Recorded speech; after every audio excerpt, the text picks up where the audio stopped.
E, como nós vimos, o tema e a divisa, eu só gostaria de ler mais uma vez o tema e a divisa, né, que se encontra lá no livro de Apocalipse, capítulo 22, versículo 20, que diz, vamos ler mais uma vez, Apocalipse, capítulo 22, versículo 20. Vamos fazer essa leitura juntos? Da seguinte maneira, eu vou ler a seguinte, a primeira frase, aquele que dá testemunho dessas coisas diz, sim, venho em breve. Amém. E todos repetirão, vem Senhor Jesus. Juntos. Vamos lá então? Aquele que dá testemunho dessas coisas diz, sim, venho em breve. Amém. Isso que os irmãos acabaram de fazer foi o que João fez. Jesus Cristo estava ali narrando para João o livro de Apocalipse, e ele usa essa última expressão aqui, né, para João, e João exclama depois que Jesus Cristo diz amém, ele exclama tipo assim, vem logo, está demorando por quê? Já era para ter vindo. É mais ou menos isso que João disse. Então, quando vocês leram, né, juntos essa expressão, os irmãos estavam exatamente dizendo o que João disse. João disse de coração, e você também, com certeza, creio eu, né, também disse de coração, vem Senhor, está demorando, está demorando, mas Deus tem o tempo dele. E o Deus trabalha, como eu falei, dentro de um tempo, e esse tempo não é o nosso tempo. Os irmãos sabem que para Deus 1000 anos é como um dia, e um dia é como... Por quê? Porque Deus não vive preso a essa nossa realidade. Você diz assim, vou dormir esta noite, porque você ainda está aqui, depois vai daqui para sua casa, depois quem janta vai jantar, né? Quem vai tomar o banho, é aconselho tomar banho, né? Vai tomar um banho, deitar quentinho, gostoso na cama, né? E vai dormir se Deus permitir. Isso não é agora exatamente, vai acontecer. Amanhã, quem for trabalhar, quem for estudar, né? Tem que levantar cedo, preparar e assim por diante, sair com dor ou sem dor, né? Com cansaço ou sem cansaço, tem que sair. Mas isso vai acontecer, não é agora. E não para Deus. Deus não existe, esse negócio vai acontecer. Para ele tudo já aconteceu. Semana passada nós falamos isso, lendo o livro de Apocalipse.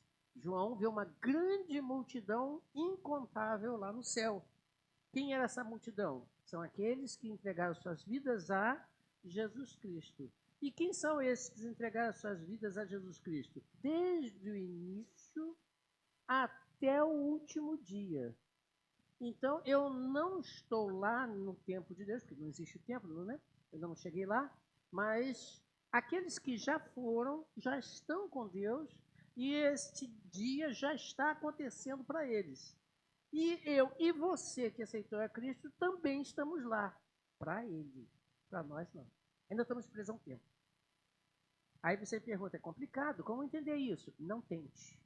É difícil mesmo. Né? Para gente que temos uma mente realmente curta. Só temos que aceitar essa realidade. Eu tenho o amanhã ainda, né? Eu tenho que esperar acontecer. Para Deus não existe isso. Mas, na nossa realidade, Deus trabalha de forma muito organizada. Deus trabalha de forma muito organizada. Nós vamos ver, por exemplo, lá no Velho Testamento. No Velho Testamento você tem todo o Velho Testamento, desde Gênesis a Malaquias, Jesus pré-encarnado. Vai sendo apresentado livro após livro, texto após texto, versículo após versículo, Jesus Cristo pré-encarnado. Ele aparece, inclusive, em algumas ocasiões. Você já leu, e com certeza já estudou, alguns textos, em que você leu o anjo do Senhor, se referindo a Jesus. Aparece a Moisés, aparece a Elias e assim por diante. Você vai ver ele aparecendo, mas de forma pré-encarnada, ainda com seu corpo glorificado. No Novo Testamento você vai encontrar também Jesus, agora encarnado, com carne e osso, como você e eu temos, carne e osso, com essa mesma característica, Jesus encarnado. E no livro de Apocalipse nós vamos ver o Jesus Cristo glorificado, já na eternidade. Jesus Cristo sentado à direita do trono do Pai Celestial. O Cordeiro que foi imolado para que você e eu pudéssemos ter vida. E uma coisa comum acontece nesses três tempos. Não sei se você percebeu. Jesus Cristo aparece nos três tempos: o pré-encarnado, o encarnado e o que glorificado apresentará-se para nós. E isso acontece por quê, irmãos? Por que Jesus Cristo aparece todo o tempo? Uma pergunta interessante que nós precisamos pensar. E eu trouxe para nós hoje três motivos pelos quais Jesus Cristo aparece para nós desta forma. A primeira você vai encontrar lá em Gênesis capítulo 1, versículo 26 e capítulo 2, versículo 7. Primeiro livro da Bíblia. Gênesis, capítulo 1, versículo 26 e depois no capítulo 2, versículo 7. O que diz aí? Aí ele disse, agora, ele está falando ali Deus, né? Agora vamos fazer os seres humanos, que serão como nós, que se parecerão conosco. Eles terão poder sobre os peixes, sobre as aves, sobre os animais domésticos e selvagens, e sobre os animais que se arrastam pelo chão. Agora, capítulo 2, que é uma repetição do capítulo 1 com um pouco mais de detalhe. No capítulo 2, versículo 7 diz, então, do pó da terra, o Senhor formou o ser humano. O Senhor soprou no nariz dele uma respiração de vida, ou em outras versões, o fôlego de vida. E assim ele se tornou um ser vivente. Deus aparece e apresenta Jesus Cristo dessas três maneiras, porque você e eu temos uma parte de Deus.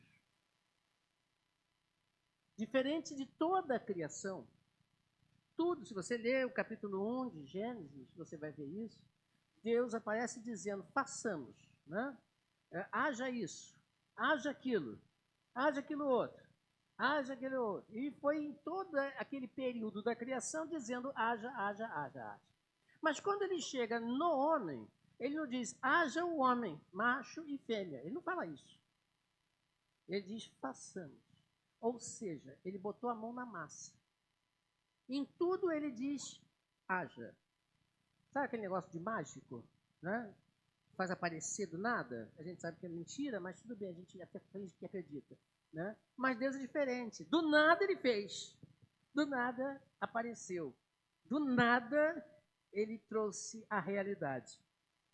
O físico, que a gente hoje conhece. Então você vê que o homem, ele se apresenta ao homem nessas três formas, porque você e eu temos algo muito importante. O fôlego de vida, parte de Deus. Parte de Deus. Nada nessa criação tem o que você e eu temos. Segunda coisa, por que ele aparece dessa forma? Você vai encontrar lá em Romanos capítulo 5, versículo 8. Romanos 5, 8. Olha só que Paulo fala aos crentes de Roma e a nós hoje também. Mas Deus nos mostrou o quanto nos ama e que Cristo morreu por nós quando ainda vivíamos no pecado. Por que ele se revela ao homem? Por que ele fez questão de aparecer lá no Velho Testamento, no Novo Testamento, no período em que ele aqui esteve encarnado, e lá no futuro? Porque ele nos ama. Ele nos ama. Não sei se você já teve a oportunidade de jogar fora alguma coisa que você começou a fazer, deu errado e você ficou muito chateado e jogou fora. Já aconteceu isso contigo alguma vez? Já? Pois é, tem gente que faz isso, né? Na cara de pau. Tá fazendo um negócio, não deu certo, tenta consertar, não deu certo, já joga fora e faz. Não é assim que funciona? Pois é. O homem foi criado por Deus certo. Só que o homem, ele resolveu errar. E daqui a pouco eu vou comentar um pouco mais sobre isso. E aí, no que ele erra, ele pega o homem e joga fora. Foi assim?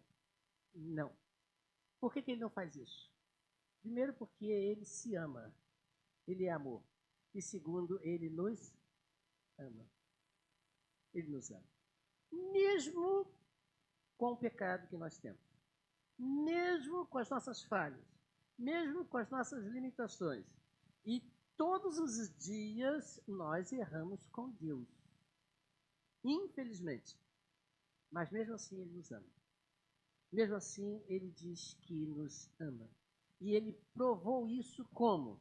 Dando a sua vida, morrendo por nós, quando nós ainda éramos pecadores. Ele não valia nada. Ele deu sua vida. Terceiro motivo porque Ele se apresenta a nós. Nós vamos ver isso lá em 2 textos. Em Romanos, capítulo 6, versículo 23, e Jeremias, capítulo 29, versículo 11. Romanos 6, 23 diz: pois o salário do pecado é a morte, mas o presente gratuito de Deus é a vida eterna que temos em união com Cristo Jesus, nosso Senhor. Jeremias 29, 11.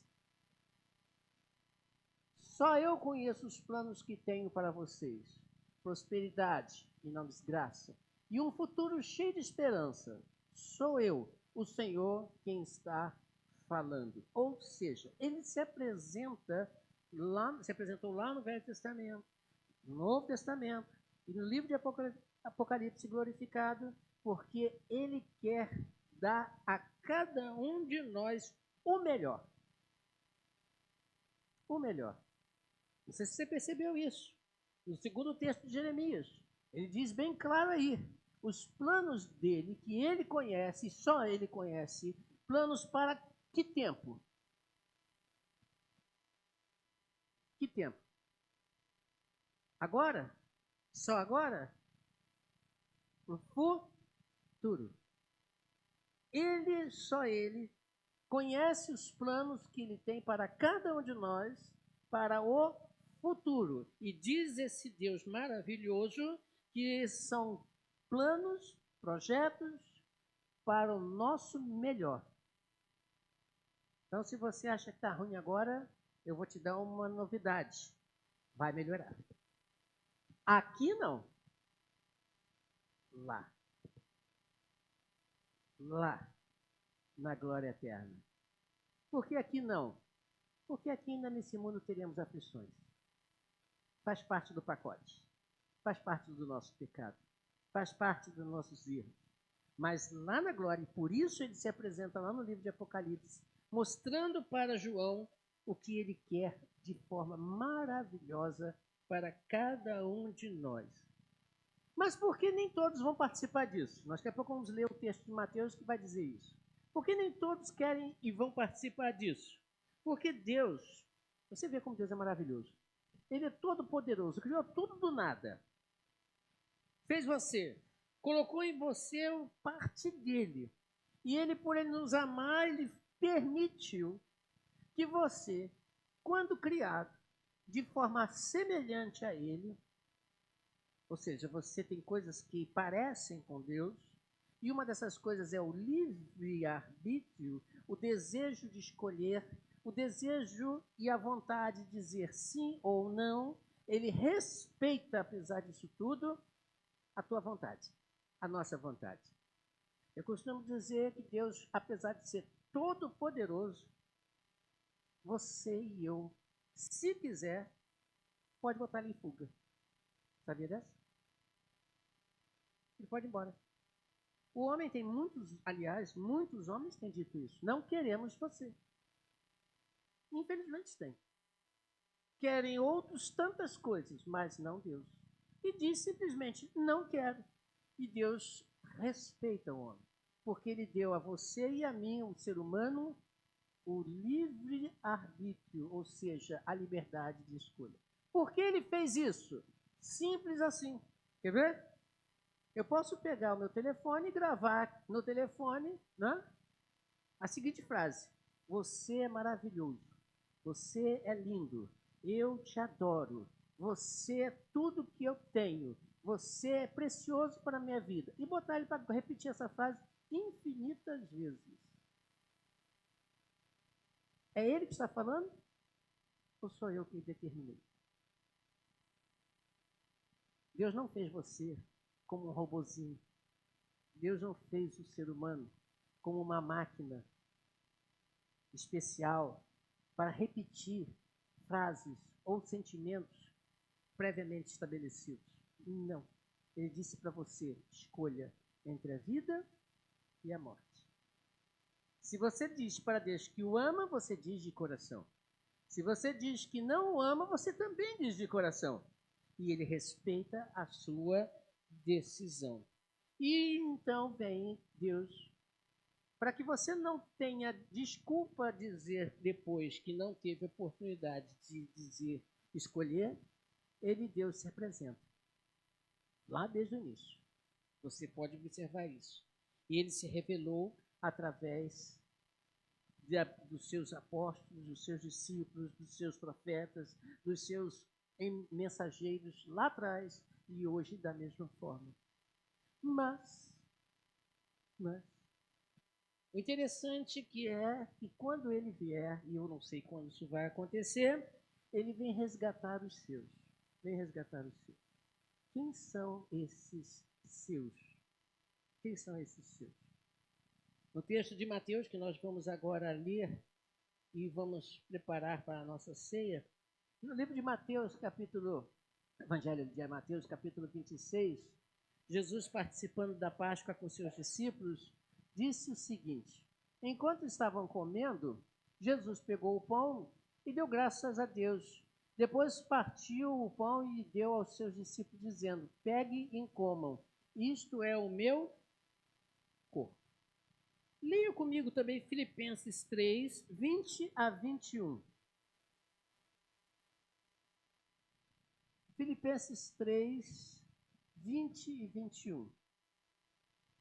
Mas nós somos cidadãos do céu e estamos esperando ansiosamente o nosso Salvador, o Jesus Cristo, que virá de lá.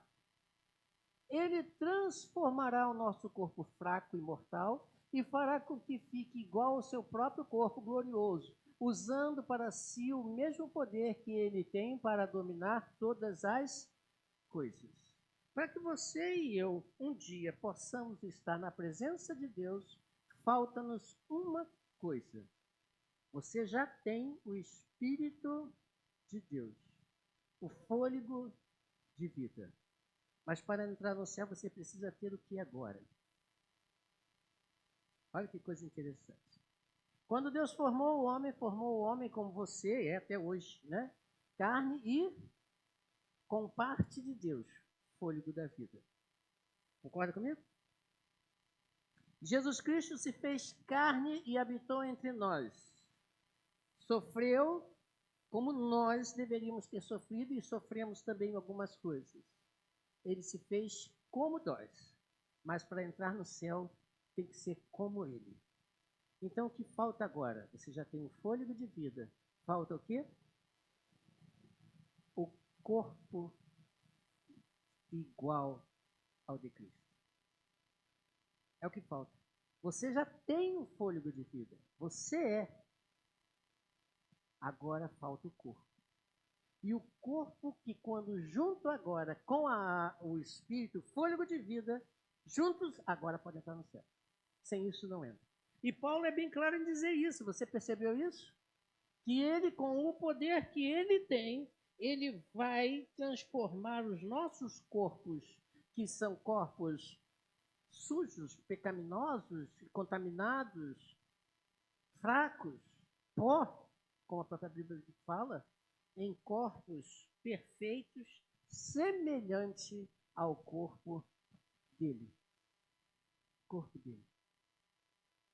Então, quando Jesus Cristo ele se deu na cruz do Calvário, e ele deixou para nós o elemento chamado pão, e disse, comam, isto é meu corpo, ele não está somente querendo que você lembre do corpo dele dado na cruz do Calvário. Ele está querendo que você veja nele o que vai acontecer com você. O que aconteceu com Cristo depois dele ter sido crucificado, morto, enterrado, 3 dias depois? Ele ressuscitou. Com que corpo? O glorificado. Esse corpo que você tem, semelhante ao dele quando ele veio, tem que passar, tem que acabar. tem que morrer. Não tem como fugir disso. Então, quando Jesus Cristo, este é meu corpo, ele também está querendo que você entenda a necessidade de você precisa permitir a ação transformadora dele no que você já é em parte, nessa outra parte que não é a dele. Aí você está completo. Agora você entra no céu. Olha que coisa interessante. Às vezes as pessoas querem de Deus as suas bênçãos, os seus milagres, as coisas maravilhosas, mas esquece que precisam transformar os seus corpos. E transformar seus corpos significa mortificar este corpo. E mortificar esse corpo, muita gente não quer. Porque este corpo, apesar de ser falho, limitado, esse corpo traz também falsas ilusões de alegria, de esperança. A princípio, né, são falsos realmente. Mas as pessoas querem se apegar a esses corpos. Acham que vão viver aqui para a eternidade. Vão gozar da eternidade neste corpo. Não vai. Não vai. E se quiser se apegar a este mundo, como diz João, as coisas deste mundo, infelizmente, vão passar, e todos aqueles que também com ele estiverem amando e vivendo. E em seguida, no versículo 27, Jesus diz o seguinte: entregou aos discípulos, eles comeram. Em seguida, ele tomou o cálice e deu graça, oferecendo aos seus discípulos assim, dizendo: bebam dele todos, porque este elemento, diz Jesus Cristo, é a aliança do meu sangue, que é derramado em favor de muitos. Bebam vocês. Muito bem. Agora Jesus Cristo pega o suco de uva, né? Deu aos seus discípulos e chama a atenção agora para o sangue. Lá no Velho Testamento, sangue é anunciado como o elemento de vida. De vida. Sangue é vida, segundo o Velho Testamento. Não como hoje um grupo religioso pensa que você está no sangue. Não, você não está no sangue. Você pode fazer uma transfusão de sangue tranquilamente que não vai deixar de ser você e nem vai ser outra pessoa. Isso não existe. Tá? A vida no sentido que é ele o elemento, o sangue, que conduz os elementos básicos, vamos dizer assim, para o nosso corpo poder subsistir, né? É o oxigênio, é os alimentos, e é dele também que tira as impurezas, o que não presta para ser eliminado e assim por diante. É o veículo lá que está trabalhando. Então, sem ele, quando você está com deficiência, você pode até falecer. Nesse sentido. Então você tem uma coisa interessante, Jesus Cristo pega o seu sangue e derrama este sangue com um único objetivo. Qual o objetivo? Você vê lá em Apocalipse, capítulo 21, versículo 27. Em Apocalipse 21, 27, diz o seguinte: quando João vê aquela multidão toda lá no céu, ele diz, porém no céu ele diz que aquelas pessoas que estavam lá, estavam todas as de branco vestidos. Mas aí, eis a porquê daquelas pessoas estarem de branco vestidos. Porém, nela não entrará, nela quem? Na cidade celestial, na Nova Jerusalém, a terra prometida. Nada que seja impuro, nem ninguém que faça coisas vergonhosas ou que conte mentiras. Entrarão na cidade somente as pessoas que têm o seu nome escrito no livro da vida, o qual pertence ao Cordeiro. Interessante isso. E lá no capítulo 22, versículo 14, Jesus completa dizendo o seguinte, justamente dessa multidão: felizes as pessoas que lavaram as suas roupas, pois no sangue de Cristo, pois terão o direito de comer a fruta da árvore da vida e de entrar na cidade pelos seus portões. O homem, quando lá atrás peca, lá no livro de Gênesis, você pode ver, Deus coloca ali o querubim, né? Separando o homem daquele paraíso, e para que o homem não tomasse da árvore da vida e comesse e vivesse eternamente. O homem cai, o homem peca. Mas agora, essa árvore lá no céu está lá disposta para todos aqueles que entrarem lá e comer e viver para todo sempre. Só que lá não entra nada que a contamine. Então Jesus Cristo, ele deu o seu sangue exatamente porque através do sangue dele é que o homem consegue purificar o seu corpo. espiritual. Porque a tua alma, ela foi contaminada também. Apesar de ser parte de Deus, ela foi contaminada pelo pecado. Daí, aqueles que não querem servir a Deus vão padecer toda a eternidade longe de Deus, porque as suas vestes espirituais estão contaminadas pelo pecado. E no céu não entra nada que a contamine. Então o homem precisa de purificar o seu pecado, lavar as suas vestes, e só através do sangue de Cristo. Eu li uma vez uma frase que eu não esqueci nunca mais. Sem derramamento de sangue não há liberdade. Não há liberdade. Você pode ver isso até na história do mundo. Né? Você pode ver até isso. Hoje as coisas estão mais complicadas nesse mundo afora, como eu falei. A Primeira e Segunda Grande Guerra, que a gente intitula como Guerra Mundial, se parar para pensar bem, não foram guerras mundiais. Muitos países ficaram de fora. A África muito não participou. A América Latina também muitos não participaram, né? Como países.